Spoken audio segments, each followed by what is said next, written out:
बहुत साल पहले मैंने एक बुक पढ़ी थी जो कि धीरूभाई अंबानी जी के जीवन पे आधारित थी, जिसको लिखा था A.G. कृष्णमूर्ति जी ने। ये बुक धीरूभाई जी के बायोग्राफी के साथ साथ उनके वर्क प्रिंसिपल के बारे में भी बताती है। धीरूभाई जी की सभी क्वालिटी में से मुझे धीरूभाई की ऑर्बिट थ्योरी सबसे ज्यादा पसंद आई।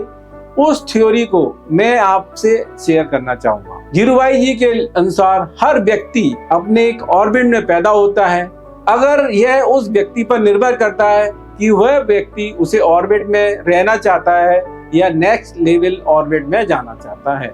यहाँ पर ऑर्बिट का मतलब है उसका और उसके पेरेंट और फ्रेंड्स का सर्किल। यह सर्किल इनकम ग्रुप का हो सकता है या विचारों का हो सकता है। यदि कोई व्यक्ति नेक्स्ट लेवल ऑर्बिट में जाना चाहता है तो उसे नेक्स्ट लेवल बिगर ऑर्बिट के लिए अपने आप को पुश करना पड़ेगा, उसके लिए कोशिश करनी पड़ेगी। यह हमारे ऊपर डिपेंड करता है कि हम जिस ऑर्बिट में पैदा हुए हैं उसी ऑर्बिट में मरना चाहते हैं या इनिशियली मुझे लगा कि यह सिर्फ फाइनेंशियल चीजों के लिए है, लेकिन बाद में मुझे समझ में आया कि यह थ्योरी लाइफ के हर क्षेत्र में अप्लाई होती है। इस थ्योरी को हम लाइफ के हर क्षेत्र में, हर कार्य में और हर डिसीजन में अप्लाई कर सकते हैं। अब मैं आपको कुछ एग्जाम्पल से इस थ्योरी को समझाता हूँ। मान लीजिए आपका जन्म ऐसे परिवार में हुआ जहां आपके परिवार की मंथली इनकम 25,000 रुपए की है। आपके ज्यादातर रिलेटिव और फ्रेंड भी उसी इनकम ग्रुप में होंगे। आपके पास बिजनेस अपॉर्चुनिटी और करियर अपॉर्चुनिटी भी उसी लेवल की आएंगी, क्योंकि आपके connection same level income group के होंगे। आपके पास बिजनेस अपॉर्चुनिटी और करियर अपॉर्चुनिटी भी उसी लेवल की आएंगी, क्योंकि आपके कनेक्शन सेम लेवल इनकम के होंगे। इसी तरह से आपका जन्म ऐसे परिवार में हुआ जहां मैक्सिमम रिलेटिव गवर्नमेंट जॉब में है, तो आपको करियर के लिए नौकरी के सजेशन ही मिलेंगे। कोई आपको बिजनेस के लिए प्रमोट नहीं करेगा। यदि आप अपनी लाइफ में कुछ उखाड़ना चाहते हैं तो आपको अपना ऑर्बिट चेंज करना पड़ेगा, चाहे आपका फील्ड बिजनेस हो, कैरियर हो या एजुकेशन का हो। लाइफ में आप कुछ भी एक्स्ट्रा अचीव करना चाहते हैं तो आपको अपने ऑर्बिट को चेंज करना पड़ेगा। मैं आपको कुछ एग्जाम्पल से समझाता हूँ कि आप अपना ऑर्बिट कैसे बदल सकते हैं। आपको अपने बिजनेस के लिए सीए की सर्विसेज की जरूरत है। मान लीजिए आपको अपने बिजनेस के लिए सीए की सर्विसेज की जरूरत पड़ती है।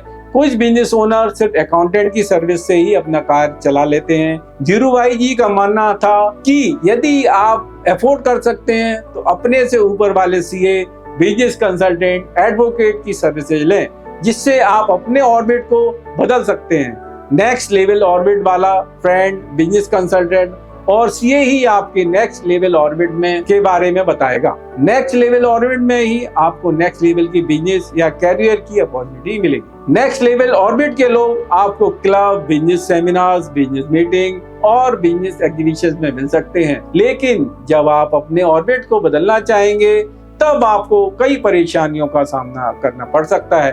कई लोग आपसे खुश नहीं होंगे, कई लोग आपसे जेलसी भी करेंगे। लेकिन यदि आप अपने ऑर्बिट में बदलना चाहते हैं तो कुछ स्ट्रॉन्ग स्टेप्स आपको लेने होंगे। आपको निगेटिविटी को इग्नोर करना पड़ेगा। जब आप अपने नए ऑर्बिट में जाएंगे तब आपको ऑर्बिट के दुश्मन नेक्स्ट लेवल में आप तक नहीं पहुंच पाएंगे। जब आप अपने ऑर्बिट बदलते हैं तो आपसे जुड़े लोगों को भी उसका फायदा मिलता है। धीरूभाई जी ने इसी ऑर्बिट थ्योरी को फॉलो करके आज की रिलायंस इंडस्ट्रीज की नींव रखी। यदि आप बिजनेस ओनर हैं तो मेरे पास आपके लिए कुछ टिप्स हैं जिन्हें फॉलो करके आप अपने बिजनेस में नेक्स्ट ऑर्बिट में पहुंच सकते हैं। इसको मैं एक एग्जांपल से आपको समझाता हूँ। रमेश एक स्मॉल बिजनेस ओनर है। उसने अपना बिजनेस एक स्मॉल लेवल से शुरू किया। अब वह अपने बिजनेस को बढ़ाना चाहता है, जिससे वह ज्यादा से ज्यादा कस्टमर तक पहुंच सके और अपनी सेल्स को इंक्रीज कर सके। इसके लिए उसको अपने ऑर्बिट को चेंज करना पड़ेगा, नेक्स्ट लेवल के ऑर्बिट में जाना पड़ेगा। अक्सर यह होता है कि जब हम एक समय से ज्यादा एक ही जगह पर रुक जाते हैं तो कंफर्ट जोन में चले जाते हैं, जिससे नेक्स्ट लेवल में जाने में बहुत एफर्ट्स लगता है। उन्हें तो ये एहसास ही नहीं होता कि वह एक ऑर्बिट में है। रमेश आज भी डेली सेम वर्क करता है और अपनी टीम को इंस्ट्रक्शन देता है। हर छोटी से छोटी चीज को खुद देखता है, चाहे वह अकाउंटिंग से रिलेटेड हो या सेल से रिलेटेड हो या मार्केटिंग से रिलेटेड हो। उसको अपनी टीम पर विश्वास ही नहीं है। इस वजह से वह बिजनेस के रूटीन वर्क में फंसा रहता है। नेक्स्ट ऑर्बिट के बारे में सोच ही नहीं पाता। रमेश अपने ऑर्बिट से बाहर निकलना चाहता है और नेक्स्ट लेवल में जाना चाहता है, तो उसे कुछ स्टेप्स फॉलो करने चाहिए। एक एक करके मैं आपको एक्सप्लेन करता हूँ। नंबर 1, गेम प्लान बनाइए। रमेश को नेक्स्ट लेवल सेल्स को अचीव करने के लिए अपने ऑब्जेक्टिव और अपने माइलस्टोन और अपने रोड मैप की लिस्ट तैयार करनी चाहिए। इसी तरह से जिस तरह से जब एक सैटेलाइट लॉन्च होता है तो लॉन्च से पहले उसके लिए क्लियर जर्नी मैप होता है, सैटेलाइट के लिए क्लियर माइलस्टोन, ट्रैकिंग डिवाइस और क्राइसिस प्लान होता है। रमेश को अपने गेम प्लान को तैयार करना चाहिए कि उसे नेक्स्ट ऑर्बिट में जाने के लिए क्या क्या करना है। इस प्लान को तैयार करने के लिए आपको अपने फील्ड के सक्सेसफुल लोगों के बारे में जानना चाहिए। Step number 2, build reserve. Ramesh जब नेक्स्ट लेवल की सेल्स अचीव करने की कोशिश करेगा तो उसे परेशानियां भी आएंगी, जैसे उसे फाइनेंस की कमी हो सकती है, कंपटीशन का सामना करना पड़ सकता है, हो सकता है कि उसकी टेक्नोलॉजी और सिस्टम प्रॉपर ना हो। इस तरह के चैलेंज को फेस करने के लिए नेक्स्ट लेवल ऑर्बिट में जाने के लिए रिजर्व भी होना चाहिए। रिजर्व मनी के साथ साथ टैलेंट और टेक्नोलॉजी के रूप में भी होना चाहिए। उसी तरह से जिस तरह से जब कोई सैटेलाइट अपना ऑर्बिट बदलता है तो उसे एक्स्ट्रा एनर्जी की जरूरत पड़ती है। Step number 3, identify new connection. Ramesh जब नेक्स्ट लेवल के ऑर्बिट में जाना चाहता है और नेक्स्ट लेवल की सेल अचीव करना चाहता है तो यह कार्य वह अकेला नहीं कर सकता।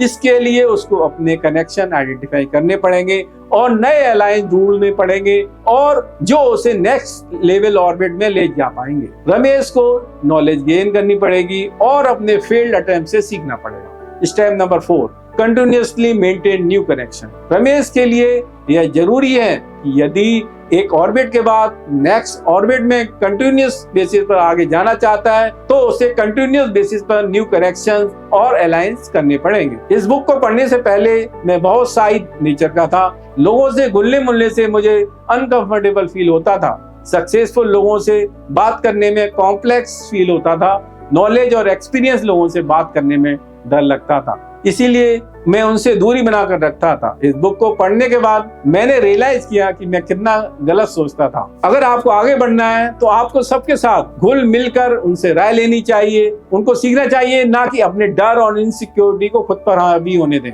इसीलिए मेरी आप लोगों को राय है, अगर आप अपना ऑर्बिट बदलना चाहते हैं तो अपने से ऊपर वालों के साथ संबंध बनाएं, उनको अपना दुश्मन ना समझें। अगर आपको यह वीडियो पसंद आई तो चैनल को सब्सक्राइब और वीडियो को लाइक और अपने आसपास के लोगों के साथ जरूर शेयर करें और मिलकर आगे